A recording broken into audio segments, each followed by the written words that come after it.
President Trump was accommodating. I'm gonna give the man this. The man was very congenial. You can go online, look them up. They opened up 3 of them. All the ideas I had given them, they enabled. America great again. Let's go, Donald Trump. I'm doing this absolutely free of charge because I want this country to be in her hands as opposed to Donald Trump's hands. That's why social media is buzzing with drama surrounding Steve Harvey. People are accusing him of turning his back on his roots and selling out. But that's just the tip of the iceberg. Comedian Cat Williams and Bernie Mac's daughter seem to be on a mission to cancel Steve, claiming he took money from powerful political figures for endorsements. Even more shocking, they're accusing him of trying to steal Bernie Mac's career. You said, "Then I'm like Bernie and then come get me. I'm the next king." Why? Because the whole time Bernie was here, you was acting like you was funnier than. So what's really going on here? Let's break it down. Word on the street is that Dr. Umar Johnson recently stirred things up by accusing Steve Harvey of being paid to sway black voters towards Vice President Kamala Harris's presidential campaign. A few days ago, Dr. Umar took to Instagram with a fiery message aimed at celebrities he claims are being paid to back Harris. He didn't hold back, making it clear that the black vote isn't for sale. He even name-dropped some celebs, accusing them of trying to rally the community behind Harris, or as he cleverly nicknamed her, Kama Harris, a playful mix of Kamala and Barack Obama. In his video, Dr. Umar didn't mince words. "The black vote ain't for sale no more," he declared. "We're standing on business. Bring us some tangibles or get out of my face." He went even further, claiming Harris's team offered him $10,000 for an interview, which he flat out rejected, saying, "I don't want your money, but we can do the interview. Just keep your damn money." But guess who's rumored to have taken the money to support Harris? None other than Steve Harvey. Dr. Umar claims Steve agreed to the deal, knowing full well he was turning his back on black voters. But as long as the money's right, it seems Steve doesn't care. You said, "Y'all only carried on because y'all got paid to carry on. Can we please be honest?" According to Dr. Umar, Steve Harvey's angle seems to be convincing black voters to sell their votes, using Kamala Harris's race as a shield. The idea is that because she's black, she shouldn't face tough questions.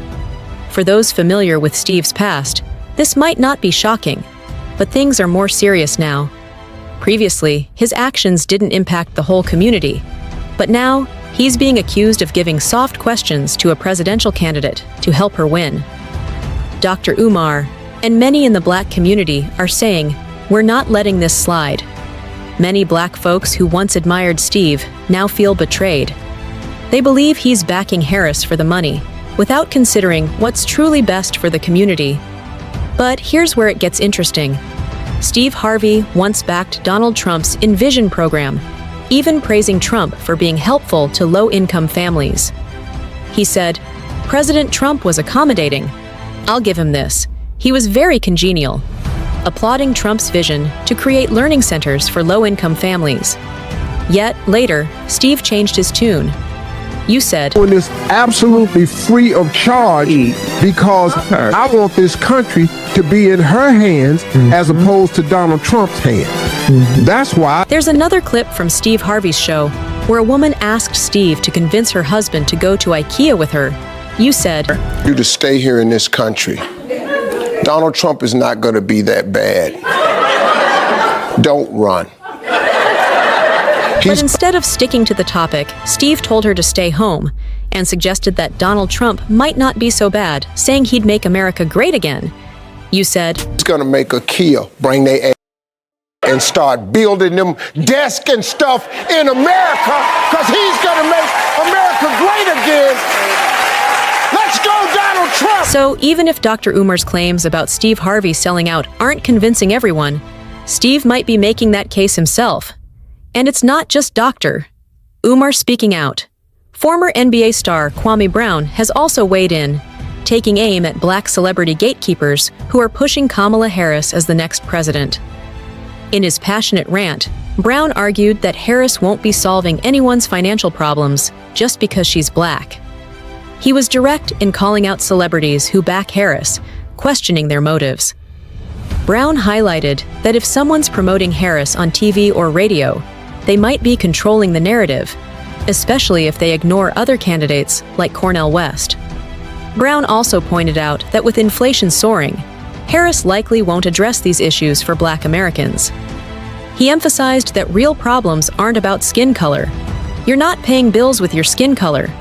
He criticized Steve Harvey for endorsing Harris based purely on race, labeling Harvey as part of the gatekeeper gang. Brown further slammed Harvey for referring to Harris as an alley-oop for voters, stressing that politics affects real lives: housing, quality of life, and education. Harris has faced accusations of cultural appropriation, with criticisms about her adopting a Southern accent and using phrases aimed at appealing to Black voters. Some believe her desperate quest for power might hurt her campaign, raising doubts about whether she'd be any better than her predecessors. While some Black celebrities back Harris, others, like Cat Williams, argue for integrity without financial incentives.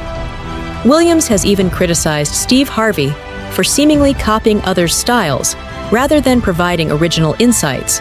As the election nears, the impact of these controversies on Harris's campaign remains to be seen. You said, The same Steve that went to go watch Mark Curry do his whole sitcom and then stole everything Mark Curry had. Now Steve got a sitcom where he the principal and he wear a suit. Steve Harvey, who has faced past criticism for borrowing from others, now presents an image of style and success on his platform. However, there might be more to the story. Recently, Steve's storytelling has come under scrutiny. Cat Williams has questioned Steve's claims about his past struggles, including his supposed experience with homelessness.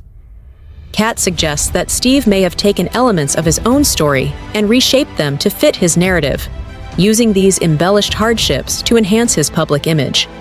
According to Cat, Steve is highlighting challenges that weren't genuinely his, raising doubts about the authenticity of his portrayal. You said, Harvey telling people he used to be homeless. That's my story. That's not his story. Steve Harvey wasn't never homeless. Cat points out that this doesn't quite add up, especially since Steve was reportedly making $3,000 per show and touring with comedian Mark Curry about 25 years ago. That doesn't exactly fit the image of someone who was struggling financially. You said, 25 years ago, he was making $3,000 a show in cash and doing 5 shows a week. They just tell the stories. There's been a lot of talk about Steve Harvey's personal stories recently. He often credits his wife with his success, but Cat Williams notes that Steve has made similar claims about his previous spouse as well. It appears Steve might be adjusting his story to fit his current narrative, raising questions about whether he's rewriting his past. You said, Thanks to my wife, I'm where I am. You said that about the first wife. You forget that? You told us it was her, then you went and married somebody. The big question now is whether Steve is stretching the truth for a compelling story or just trying to make his experiences more relatable. Either way, it casts doubt on the authenticity of his narrative. Cat Williams also criticized Steve for allegedly trying to control the comedy scene. Steve claimed he quit stand-up due to commitments with 7 TV shows, but he didn't have those shows when he stepped back. The real reason, according to Cat, was a high-profile comedy showdown against him in Detroit before 10,000 people. Cat even alleged that Steve wore a wig during that event and was so affected by the defeat that he couldn't continue with stand-up. You said, No, you couldn't be a movie star. There are 30,000 new scripts in Hollywood every year. Not one of them asks for a country bumpkin black dude that can't talk good over KB and look like Mr. Potato Head. Later, Steve introduced a new narrative, claiming he became too successful because Bernie Mac and others wanted to become movie stars. Cat Williams questioned this, pointing out that Steve had a role in Ocean's 11, but now acts as if he never wanted to be a movie star. Cat wasn't the only one scrutinizing Steve. Bernie Mac's daughter, Denise Mulla, joined the conversation. Instead of focusing on the controversial parts of Cat's nearly 3-hour episode, Mulla highlighted the positive aspects. She appreciated Cat's praise of her father and his criticism of comedians like Steve Harvey, who allegedly disrespected Mac before his death in 2008. In a video, Mullah said, "I don't know Cat Williams personally. I never met him when my dad was alive. But from everything I've heard, he always seemed like a stand-up guy." You said, I don't know Cat Williams. Never met him. That's one person I never did get to meet when my dad was alive. But from everything that I've ever heard my dad, say, he's always seemed like a stand-up dude. Denise Mullah described the interview as a riot, noting that Cat Williams shed light on the tough reality of the comedy industry. On the podcast with host Shannon Sharpe, Williams revealed that he was invited to join the original Kings of Comedy: Steve Harvey, Cedric the Entertainer, and D.L. Hewley, after Bernie Mac left. Despite their successful tour and movie, the group eventually fell out. Williams chose not to join them, partly because he felt Harvey had tried to undermine his opportunities in TV and film. Williams bluntly stated, "You think I'm going to let you diss Bernie and then come after me as the next king? Forget that. You acted like you were funnier than Bernie, and you were supposed to close the show because it was your tour. But the truth is, it was Steve's tour, and you couldn't handle being the best." You said, You think I'm gonna let you me? I'm the next king? Why? Because the whole time Bernie was here, you was acting like you was funnier than But that's just not all, as Cat alleged Steve Harvey of stealing other comedians' jokes. However, the surprising part is, Bernie Mac already warned us about it in his comedy. You said, My stuff, my new stuff, and all that kind of stuff. Especially when I do my single dates, and I'm trying to school her. You don't do your material around a lot of comedians. That's like stealing in front of the police. You don't get it. Bernie also said, so when you do new stuff, you never, I'm telling you, for you comics coming up, never bring your stuff out in front of a house full of comedians. You'll never work a lot, especially established comedians like myself. You'll never work a lot. I've got too much pride. I can't take something in their mind. You know what I mean? I can't go up and say something that's on my mind. The kick about going up there is making people laugh about something you wrote. You said, so when you do new stuff, you never, I'm telling you, for you comics coming up, never bring your stuff out in front of a house full of comedians. You will never work a lot. Especially established comedians. Denise Mullah also shared her perspective, expressing deep appreciation and respect for Cat Williams' comments. She said, "I felt his remarks were genuine. There are people who are giving my dad his flowers now that he's gone, and I'm looking at them thinking, you know full well you weren't doing that when he was alive. And it's not just famous people, it's people across the board."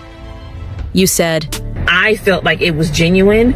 There are some people who have given, my dad his flowers now that he's dead that I'm looking at like.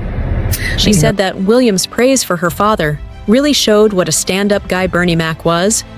"It does my heart good that my dad was a stand-up guy. The man that I knew him to be was who he actually was to people.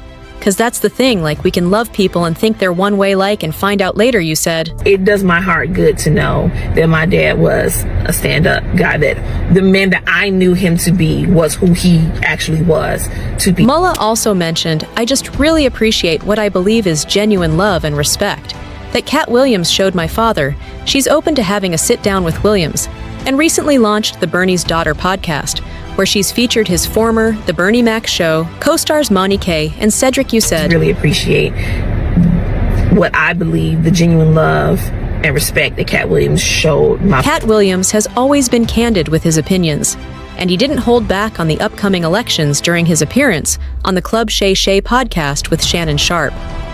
When asked about the 2024 presidential race, Williams replied, "This is sad. We've never been here before." He elaborated, saying, "We've never faced a situation where neither option is good for us.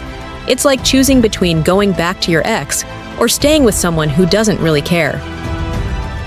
Although he didn't name names, it was clear he was referring to President Joe Biden and former President Donald Trump. Williams summed it up by saying, "One guy can barely string sentences together, and the other guy will just repeat whatever he's been told." You said, One guy can barely put his sentences together, and the other guy will put sentences together from whatever he's read or whoever told him. In the same interview, Cat Williams discussed how his comedy resonates across political divides. He explained, "What I've learned in comedy is that Republicans and Democrats laugh at the same things. I can make Democrats laugh for an hour about what Republicans do, and the same goes for Republicans laughing about what Democrats do. The division is real, but humor bridges the gap." You said, Politics. Never talk about it. I'm not that controversial. Cat Williams is known for his sharp humor and strong political opinions, emphasizing that politicians who prioritize personal gain over the nation's well-being are a serious threat to progress. Bernie, and then He come get argues me. that I'm the self-serving next king. behavior in politics is a major concern and hinders Why? the Because the country's whole future. time Bernie was here, you was acting like you was Williams funnier than. contrasts his views with celebrities like Steve Harvey, whose endorsements and shifting political stances have led some to believe he's lost touch with what's best for the country. Harvey's actions have caused some of his black fans to feel he's sold out for money, especially given his changing views on Trump. Williams believes that if politicians were genuinely working for the nation's improvement, they wouldn't need to pay celebrities for endorsements, because their actions would speak for themselves. Harvey's controversial remarks and career have come under scrutiny, with accusations of him building his success by using other people's jokes, including those of Bernie Mac, and supporting whoever pays the most. This raises